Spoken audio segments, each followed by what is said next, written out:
Government job వదులుకొని మరీ జబర్దస్త్లోకి ఇప్పుడేమో ప్రస్తుతం జబర్దస్త్తో పాటు సినిమాల్లోనూ మెరుస్తున్న వెంకీ ఓ ఇంటర్వ్యూలో తన పర్సనల్ అండ్ ప్రొఫెషనల్ లైఫ్కు సంబంధించి పలు ఆసక్తికర విషయాలు పంచుకున్నాడు. నేను కాకతీయ యూనివర్సిటీ నుంచి డిప్లొమా ఇన్ మిమిక్రీలో గోల్డ్ మెడల్ అందుకున్నాను. దాని తర్వాత వీడియో జాకీగా అవకాశం వచ్చింది. సింగరేణితో పాటు కొన్ని ఉద్యోగ అవకాశాలు కూడా వచ్చాయి. ప్రభుత్వ ఉద్యోగం సంపాదించడం అంటే అంత సులభమైన విషయం ఏమీ కాదు. కానీ నేను వాటన్నింటినీ వదులుకున్నాను. నాకు ప్రత్యేక గుర్తింపు ఉండాలనే నాకు వచ్చిన ప్రభుత్వ ఉద్యోగం కూడా వదులుకున్నాను.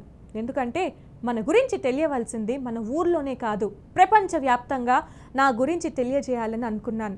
జబర్దస్త్ కామెడీ షో ద్వారా ఇది సాధ్యమైంది అని చెప్పుకొచ్చాడు జబర్దస్త్ వెంకీ.